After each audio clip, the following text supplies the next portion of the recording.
Welcome back. I just wanted to do a quick run through of some of my favorite kitchen toys that I like to use when I'm processing the fall harvest here.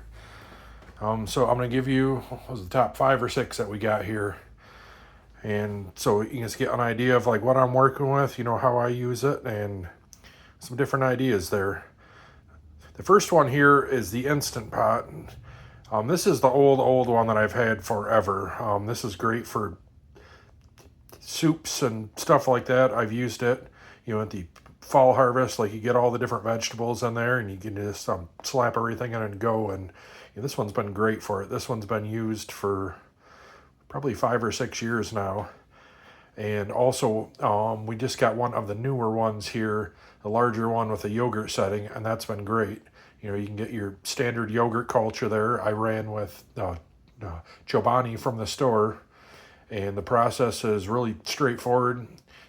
You can use your store-bought and some whole milk, and within about 12 hours you can have a whole pot of yogurt for a fraction of the price. We did about 3/4 of a gallon of whole milk, and then I just had lots of different fruits that were out there that we tried, just to get a feel for it, and everything was pretty solid. We did like blackberry, banana, peach, strawberry, mixed berry, and everything was great. For each one there, we broke them down into 1 pint sized, and I put about 1.5 tablespoons of honey in there just to kind of sweeten that up. But we started with just some store-bought whole milk, and everything turned out great. Once you add in all the fruit and everything, we ended up with 8 pints. And for now it's a little bit looser than your store-bought Greek yogurt, but it's not too bad at all. So this thing here is a lifesaver. I also like using it for beans. We will can beans, and so the 6 quart here is great. I work at a bean factory there, so I've got all different kinds that I'll get my hands on, and we'll go through and you soak them overnight to get them softened up. Then you run them through here. Like I'll do refried beans, and you get about 2/3 full, then you season it up, and then after it's done, we grind it up and freeze it. I'll get about 6 meal portions out of there. You just use a Ziploc bag and flatten it out, and it works out great. They're on the go. You know exactly what goes into it. You don't have to guess at the ingredients. I say runner up here is Grandma's rolling pin. This one here I had beg and plead with my mother for probably about a decade to get, but Grandma came from down south, and I could walk away and this thing would do the work. This thing's got some soul into it, some good southern cooking, and it's never let me down. Anything that this rolling pin will touch, it just turns out into gold. The next thing that I really like is a good knife set here. This is good German steel. This brand's actually Del Strong. A chef friend of mine was all about this brand, and I didn't really think much of it. And then once I used the set that he had, I just fell in love with it. This one here is actually the Gladiator, so really stout, really handy. All of their different lines are a little bit different, so depending on what you want, this one's nice in middle of the road for hardness level. The blade angle's just about right. You can get the different ones more of a Japanese style, but for me, I don't really need that angle of blade right there. This is just a good overall. I actually found this from a pallet reseller. This set when I was looking at it was going for about $500, and I ended up getting it for $200. He's got a gold Gordon food service cleaver here that has done me justice. This is great for just your chop and scrape when you're doing vegetables. You're making a soup, a stew, you can dice it and scoop with it. And that one, I don't think they carry it anymore, but it was only like $15 when I got it. And knives, I highly suggest that you keep a razor edge on it, because when it starts to get dull, you end up with that. I was busy with harvest. I got a little carried away and slipped and ended up with a few stitches there. So, you live and you learn. Next up, we got our Vitamix blender here. From my experience, I like the older ones. They're just built a little more heavy duty. I mean, this thing's almost bulletproof. We got this on Marketplace for like $50, and it's just heavy, heavy, heavy duty. This one here, we found out by trial and error that, if you're doing, liquid stuff, powder stuff, this is high speed, not the low torque, because we beat it up. We tried to make hummus in here, and it did not work out well. It was just a dog, and it was groaning, but luckily this one's ancient, so she held up great. But we use our harvest right, and we'll make stuff. Lately we just did mashed potatoes, so those were diced up and ran them through, and then you pull them out and run them in there, and you get your powder. You rehydrate it, and it's ready to go. And we did the same thing with zucchini. Did like a zucchini flour, because we had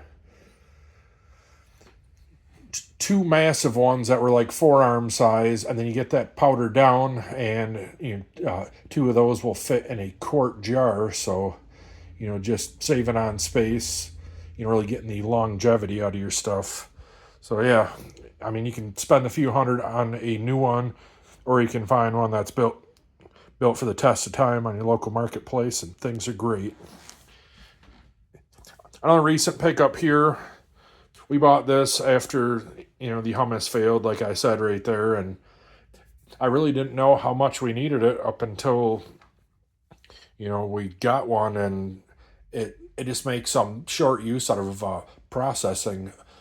Also, for the harvest right, one of the things I did a lot of, we grew a lot of celery, carrots, and onions, and you mix all that together.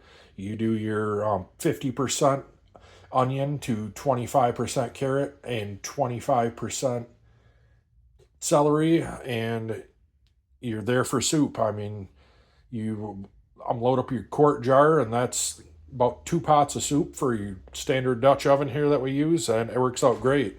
It saves when you just want to be quick and painless there, and it's already set and ready to go. I also did the Holy Trinity here for when I did lastly was etouffee, and it was just nice to have it done and ready to go. So that was when I got all that. I would highly suggest definitely going to one of the bigger ones. This one's the 14 cup, and I don't see how people would really get by with one of them smaller ones if you're doing food preservation. So this one here has been great. It came with the shredder blade, which we really haven't used yet, because I don't know, that one there I can't really see much use to it. If you were doing cabbage or something, it'd be all right, but I've had much better luck with one. It's like a hash brown style blade. It's called the 3x3 in there, and that one's been great for hash browns, for zucchini and stuff. And we load that up on the tray into the freeze dryer, and then afterwards you can powder it, or you can pack it just like that. It's a really, you don't really need all of the blades here. Like we got the 10-pack of them, and the blade cutting ones, they're almost in like 1 millimeter increments. And if you get a thin one and one of the really, really thick ones, that's great. I ran carrots through this, and we processed like 7 gallons of carrots out of our raised bed, and this did an absolute great job. I mean, I would have spent hours of chopping, and within the course of 10-15 minutes, it worked out great. And so with the harvest right, with one large tray there, this 14 cup, you bring it up most of the way to the top, about 3/4, and you got a full tray, without overloading it. And so you really only need the few in there. The shredder blade, like I said, I didn't really use it all that much. When I made some kimchi, I did that by hand, the chopping. The smaller batch stuff, just get yourself a good set of knives.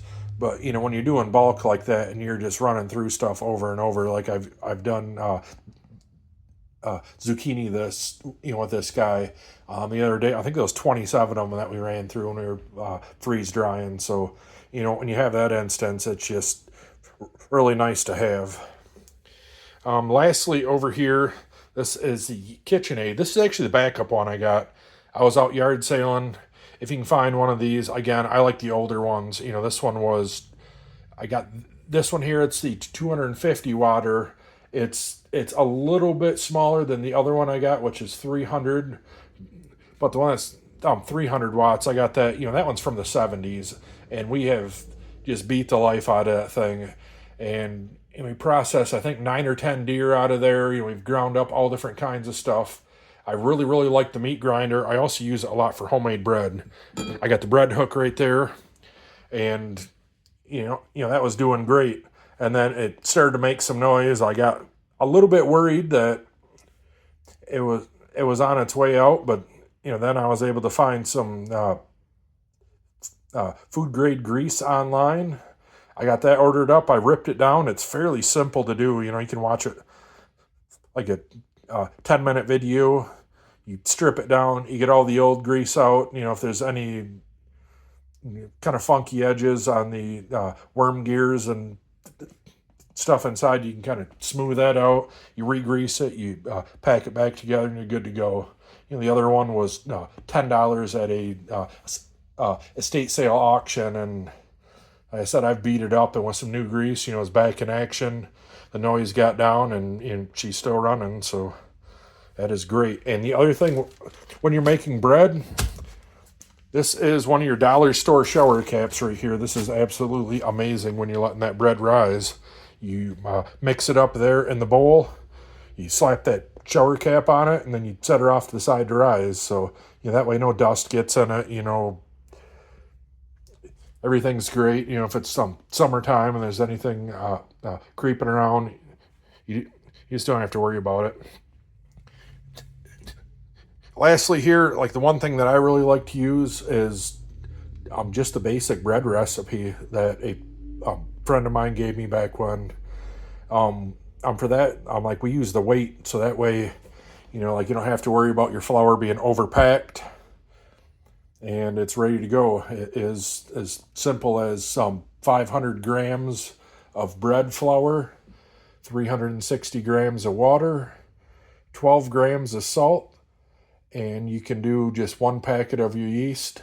You mix it up. You make sure that your water is nice and warm, and you just let it go. You run it through the KitchenAid here. You beat it up really good. You get some extra flour along the side, and you toss your cap on it and just let it roll. And once you're done there, you can form it how you want. I got the pizza stone that's been working out great for me, and I like a nice French style loaf, or your bread pan for your sandwich bread. You toss it in the oven at 450 for a half hour, and it's ready to go. It's foolproof. Once you let it rise for about 2.5 hours, it's perfect every time. I have yet to mess it up. Once you're done, you can yank it out of the oven. I like to dust it with some oil really quick, so you get that nice shine on there. But then you can add in whatever you want. I'll do some herbs, some cheese. You just leave your base amount that's there, and you just mix in whatever you want. I've done some taco seasoning with garlic. You can get as crazy as you want. Just use that basic recipe and just add to it. Possibilities are endless. So yeah, this is a few of my favorite toys. A lot of them I got cheap or secondhand, because a lot of the point of this is to save some money. So yeah, we got 2 of them KitchenAids. There's the food processor, the Vitamix, a good knife set. You don't really need expensive. Just make sure it's a good set. The full tang here. So if you look, the blade will go all the way through the handle, because the last set that I had was the half tang, and you got to worry about it breaking right there. So the possibilities are endless. You just got to really take care of what you do have, and just kind of keep an eye out for some things that'll help you out. There's lots of little gadgets that you can buy out there that you don't need, but these right here are some of the best of them.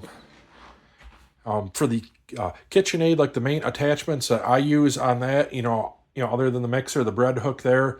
I got the combo set, so that's got the grater and the meat grinder as like multiple pieces. So for like block cheese and certain more delicate vegetables, I like to run that through there because that runs at a way lower speed than the food processor here. So every tool in the toolbox, it really does have a really good use for it. And sorry about the counter there. It's been really, really busy, and it's going to keep on being busy with harvest time. You have a great day now.